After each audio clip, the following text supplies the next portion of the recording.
پھر گروپ بندی ہو گئی۔ ہمیشہ شرک آ کر گروپ بندی کرتا ہے، توحید نہیں کرتی، یاد رکھیے گا۔ پھر قیامت کے قریب ایک ہی ہو جائیں گے سارے، عیسیٰ علیہ السلام آئیں گے، امام مہدی آئیں گے، تو دجال سے مقابلہ ہوگا اور پھر اسلام ہی اسلام ہوگا۔ اب بات یہ ہے کہ اللہ تعالیٰ کہتے ہیں کہ تم یہ کہتے ہو کہ ایک ہی مذہب ہو جاتا تو پھر اتنے جھگڑے ہی ختم ہو جاتے، ہم یکسوئی نہیں، یہ ہو ہی نہیں سکتا تھا۔ کیوں کہ اللہ تعالیٰ تمہاری نیچر کو ظاہر کرنا چاہ رہے، تمہاری فطرت کو، تمہارا پتہ چلتا کہ تم کتنا اندر سے سیاہ ہو یا کتنے سفید ہو، تمہارا قلب کتنا کالا ہے یا کتنا سفید ہے، یہ اللہ دیکھنا چاہتا تھا۔ اچھا اب یاد رکھیں، آپ یہ بیٹھے ہوئے ہیں سارے، میں آپ کے سامنے بیٹھا ہوا تقریر کر رہا ہوں، آپ سن رہے ہیں، آپ کا دل کتنا سفید ہے یا میرا دل کتنا سفید ہے، آپ کا دل کتنا کالا ہے یا میرا دل کتنا کالا ہے، میرے اور اللہ کے علاوہ کسی کو پتا نہیں ہے، نہیں پتا، کوئی کسی کا فیصلہ نہیں کر سکتا۔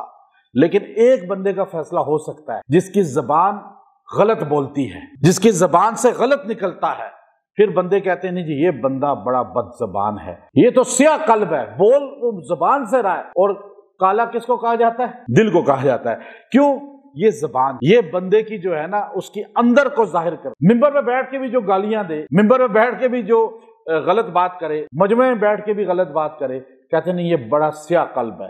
اور اچھی بات کرنے والے کو نہیں کوئی ملتا، نہیں کوئی جانتا کبھی اتنا زیادہ، لیکن سن کے خالی کہتے ہیں یوٹیوب پہ ہی سن لیں خالی، چاہے وہ امریکہ کے کونے میں ہے، افریقہ کے کونے میں ہے، آپ کہتے ہیں نہیں یہ بندہ جو ہے نا سفید دل والا ہے، کیونکہ زبان اظہار کرتی ہے۔ اللہ نے زبان کو کھولنا تھا، اللہ نے، اب یہ بات آپ کو سمجھ آئے گی جو میں آگے اینڈ کرنا والا ہوں بات کا، کہ اللہ نے فرمایا وَلَوْ شَاءَ اللَّهُ لَجَعَلَكُمْ أُمَّةً وَاحِدَةً، اگر اللہ چاہتا تو تمہیں ایک ہی امت بنا دیتا، تمہارے فرقے ہی نہ ہوتے، اللہ کر سکتا تھا۔ اب تمہارے فرقے کیوں بنا دیے؟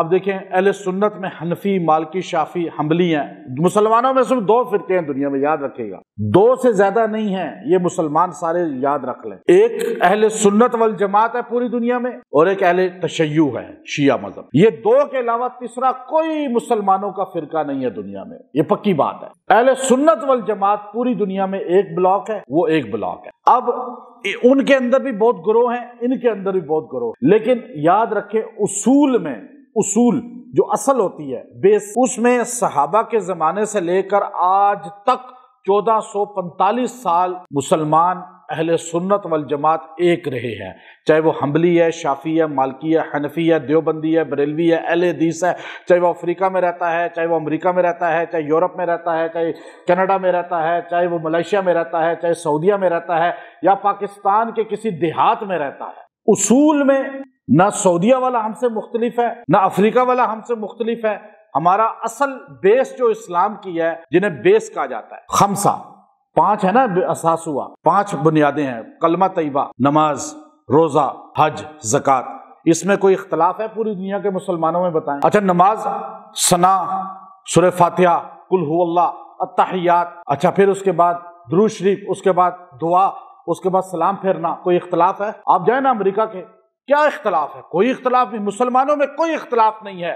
یہ آپ کو احساس کمتری کا شکار کیا جاتا ہے، جی بڑے فرقے ہیں مسلمانوں میں۔ اچھا آپ جائیں سعودیہ والی کی قرآن پاک دیکھیں کتنے پاروں کا ہے، افریقہ والے مسلمانوں کا، امریکہ والے، آپ پاکستان، ملائیشیا، دنیا کے کسی خطے میں چلے جائیں، اور کہاں سے شروع ہوگا؟ ایک ہی جگہ سے، پہلا پارا کہاں ختم ہو رہا ہے؟ ایک ہی بات ہے نا، دوسرا ایک ہی بات ہے، 30 پاروں میں کوئی ایک زیر زبر آگے پیچھے ہے۔ اچھا آپ بتائیں، حج کا مہینہ ہمارا اور ہے، ان کا اور ہے، ایسے ہے کوئی؟ زکوٰۃ کوئی اور ہے ہماری نصاب، ہمارا کوئی روزے کا اور طریقہ ہے، ان کا اور ہے، ہماری نماز کی رکعتیں اور ہیں، ان کی اور ہے، کوئی اختلاف ہے ہی نہیں۔ یہ بیسک میں بتا رہا ہوں، آپ بیسک میں امت قیامت تک ایک ہے، اسی لیے ہم اہل سنت والجماعت پوری دنیا ایک بلاک ہے، آپ کا کوئی اختلاف نہیں ہے، بریلوی، دیوبندی، اہل حدیث، آپ حنفی، مالکی، شافعی، حنبلی، کوئی اختلاف نہیں، 0% اختلاف ہے۔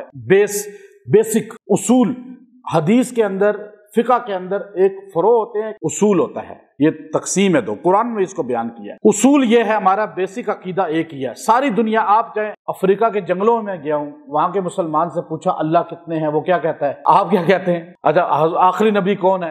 سارے ایک ہی کہتے ہیں۔ اور صحابہ کے بارے میں، اہل بیت کے بارے میں، اولیاء اللہ کے بارے میں، اچھا بخاری سے لے کے حدیث کی ساری کتابیں، سیاہ ستہ اور دیگر کو سارے ایک ہی مانتے ہیں، تو پھر اختلاف کیسا ہے؟ اور نہیں جی مسلمانوں میں بڑا اختلاف ہے، یہ ہر بندہ بول رہا ہے، جھوٹا بندہ ہے، وہ لعین ہے جو یہ جملہ کہتا ہے۔ یہ اختلاف نہیں ہے، یہ اصول میں ایک ہیں، بیسک عقائد میں جو ایمان سے تعلق رکھتا ہے، جس کی وجہ سے بندہ کافر ہو جاتا ہے یا مسلمان رہتا ہے، اس میں ساری دنیا ایک ہے، اہل سنت والجماعت۔ ہاں فروعی اختلاف ہے، کوئی ہاتھ یہاں باندھتا ہے، کوئی یہاں باندھتا ہے، کوئی آمین اونچی کہتا ہے، کوئی آہستہ کہتا ہے، یہ چھوٹی چھوٹی باتیں انہیں فروع کہتے ہیں۔ ان کا اختلاف صحابہ کے دور میں بھی تھا اور قیامت تک رہے گا۔ اس میں ایمان کا کوئی تعلق نہیں ہے کہ بندہ کافر ہو جائے، بندہ اسلام سے نکل جائے۔ تو اب بات سمجھے ہیں آپ؟ اب دیکھیے کہ ہم اہل سنت والجماعت پوری دنیا میں اصول میں ایک ہیں، فروع میں اختلاف ہے تھوڑا بہت، لیکن بیسک ہمارے عقائد ایک ہیں۔ لیکن پوری دنیا کے عیسائیوں کو دیکھ لیں، یہودیوں کو دیکھ لیں، ہندوؤں کو دیکھ لیں، سکھوں کو دیکھ لیں، کمیونسٹوں کو دیکھ لیں، باقیوں کو دیکھ لیں، وہ اصول میں بھی اختلاف ہے۔ انجیل پاکستان کی اور ہے، یورپ کی اور ہے، آپ 7 دوسرے شہر میں انجیل اور ہے، یہاں اور ہے، وہاں ان کا طریقہ اور ہے چرچ کا، یہاں اور ہے، بلکہ ایک شہر میں 2 چرچوں کا طریقہ الگ ہے۔ ایک چرچ میں، یہ ہمارے پڑوس میں چرچ ہے، یہاں اتوار کے دن 3 گروپ آ کے اپنی اپنی عبادت کرتے ہیں۔ آپ کے جمعہ کبھی ایسے ہوا یہاں کہ آپ ایک مولوی صاحب ہٹے پھر دوسرا فرقہ آ جائے؟ ہمارے کعبے میں بھی نہیں ہوتا، ہمارے کسی مسجد میں بھی۔ تو آپ کیوں کہتے ہیں جی ہم بڑے پریشان ہیں، مسلمانوں میں بڑا فرقے مولویوں نے؟ یہ جھوٹ ہے۔ اہل سنت والجماعت ایک ہے، قیامت تک ایک رہے گی۔ یہ بات آپ کو شاید پہلے پتہ ہی نہیں ہوگی، یہ بات ٹھیک ہے نا؟ آج یہ آیت کی برکت سے آپ کو سمجھا دی۔ اب آپ آگے بات سنیے پھر، یا اللہ یہ اتنے فرقے کیوں بن گئے؟ اللہ نے کہا وَلَٰكِن يُضِلُّ مَن يَشَاءُ، اللہ دیکھتا ہے جس کو چاہے گمراہ کر دے۔ گمراہ کون ہے ان میں سے؟ کون کس کی زبان گمراہی بولتی ہے؟ منبر میں بیٹھ کے بھی جو گمراہی کی باتیں کرے، مسجد میں بیٹھ کے بھی، مندر میں بیٹھ کے بھی، چرچ میں بیٹھ کے بھی، در حقیقت یہ گمراہ انسان ہے۔ اللہ دکھانا چاہتے ہیں جو منبر پہ صحابہ کو گالیاں دے رہا ہے، نبیوں کو گالیاں دے رہا ہے، اہل بیت کو گالیاں دے رہا ہے، جو اکابر امت اولیاء کو، بڑے محدثین کو گالیاں دے رہا ہے، فرمایا یہ گمراہ ہے۔ بے شک یہ دیکھنے میں صحیح ہے، لیکن زبان اس کی بتا رہی ہے کہ یہ کالا دل ہے۔ کیا ہے؟ کالا دل۔ وَيَهْدِي مَن يَشَاءُ، اور جس کو چاہتا ہے اللہ ہدایت پہ۔ اور یاد رکھیں بڑے بڑے عیسائیوں میں بھی بہت اچھے اچھے لوگ ہیں، یہودیوں میں بھی بہت اچھے اچھے لوگ بھی ہیں، اچھے لوگ بھی ہیں، سلجھے ہوئے لوگ، با اخلاق لوگ۔ ہندوؤں میں بھی ایسے آپ کو بہت اچھے اچھے لوگ ملیں گے جو غلط کو غلط کہتے ہیں، جو تشدد کو، گالیوں کو، اور اسی طرح اہل تشیع کے اندر بھی آپ کو ملیں گے جو کہ نہیں یہ صحابہ کو گالیاں نہیں دینی۔ بس ٹھیک ہے۔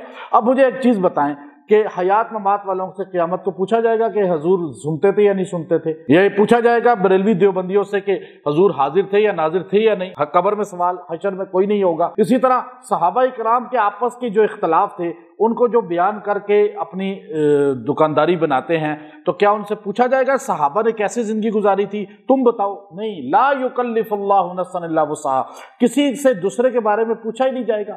اللہ نے یہاں جو آخری جملہ بولا ہے نا وہ بڑا اہم ہے۔ اللہ نے کہا جس کو چاہے میں گمراہ کر دیتا ہوں، جس کو چاہے ہدایت دے دیتا ہوں۔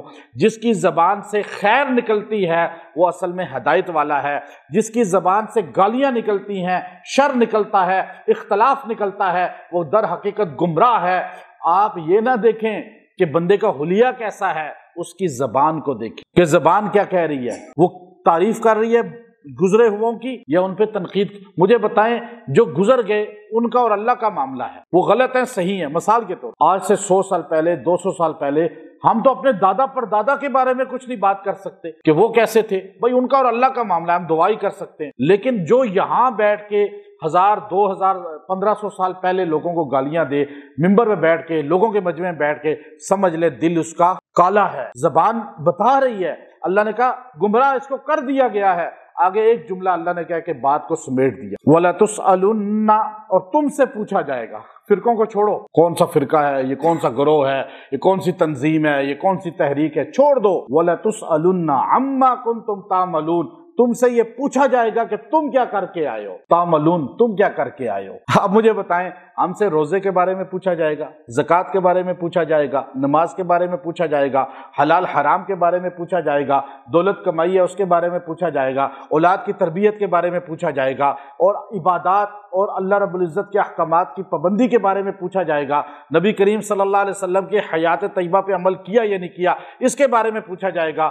یہ سوالوں کی تیاری کرنی چاہیے، نہ کہ ہم اپنا وقت ضائع کریں کہ ہم ادھر ادھر کی کہانیاں لوگوں کو سنا کے ان کو بھی گمراہ کریں، اپنے کو بھی گمراہ کریں۔ اللہ کہتا ہے وَلَتُسْأَلُنَّ عَمَّا كُنتُمْ تَعْمَلُونَ، تم سے وہ پوچھا جائے گا جو تم کر کے آئے ہو، پیچھے جو کر کے ان کو چھوڑو، انہوں نے کیا کیا، وہ ان کا معاملہ اللہ کے ساتھ ہے، وہ رضی اللہ عنہم ورضوا عنہ ہیں، وہ تو بخشے ہوئے لوگ ہیں صحابہ، تم ان کے بارے میں باتیں کر رہے ہو، اپنا بتاؤ کہ تم کیا کر رہے ہو، تمہارے کیا اعمال ہے، تم نمازیں پوری کر رہے ہو، تم تو نمازوں کو مانتے ہی نہیں ہو، پڑھتے ہی نہیں ہو، قرآن پہ عمل ہی نہیں کر رہے ہو، تو اس لیے زبان میٹھی کر لو، کوئی بھی مذہب ہے تمہارا، زبان میٹھی کر لو، اختلاف کو پیار سے کرو، انشاءاللہ تم بھی گمراہی سے بچ جاؤ گے اور لوگ بھی گمراہی سے بچ جائیں گے۔ یہ ہے فارمولہ قرآن کا۔ اب جو بندہ بھٹک جائے، جو اپنا صحیح اہل سنت والجماعت دنیا میں سب سے بہترین ہے، اس کو چھوڑ دے، تو اس کے لیے سب سے بہترین اللہ رب العزت نے یہ عمل بیان فرمایا ہے کہ یہ آیت کریمہ 93 ہے، یہ 93 آیت جو ہے یہ سورہ نحل، اس کو پانی پہ دم کر کے 33 مرتبہ اس کو پلائیں، 7 دن تک پلائیں، اللہ تعالیٰ اس کو راہ ہدایت عطا فرمائے گا۔ جس کو کوئی رستہ سمجھ نہ آتا ہو، ایک بندہ سوچتا ہو کہ پتہ نہیں کون ٹھیک ہے، کس کے ساتھ میں جاؤں، لوگ چھوڑ رہے ہیں عقیدہ اپنا، مسلک اپنا، اور صحابہ کرام کی زندگیاں چھوڑ رہے ہیں، آپ ایسے بندے کو خود چاہیے کہ وہ روزانہ اس آیت کو 33 بار پڑھ کے رات کو سونے سے پہلے دعا کرے اور سو جائے، اللہ اس کو 7 دن میں رہنمائی کر دے گا، اور اسے پتہ چل جائے گا۔ غازی جو کرشن لال سے جو ہے مسلمان ہوئے، ایک بہت بڑے ہندو تھے، اور آج سے بہت پرانی بات ہے، کرشن لال جو ہے تو وہ مسلمان، وہ یہی کہا انہوں نے کہ میں رات کو دعا کر کے ایسے سوتا تھا کہ یا اللہ وہ صحیح ہیں یا یہ مسلمان ٹھیک ہیں۔ رات کو ایک دن آخر نبی کریم علیہ السلام خود خواب میں آ گئے، اور آپ علیہ السلام نے مجھے یوں اشارہ کیا کرتے کرتے مجھے نکال کے وہاں سے لے گئے جو آگ جل رہی۔ تو بات آپ ہر بندہ اس وقت جو ہے جہنم کی طرف جا رہا ہے، کون سا رستہ جنت کی طرف جاتا ہے، آپ کو اس سے انشاءاللہ رہنمائی مل جائے گی۔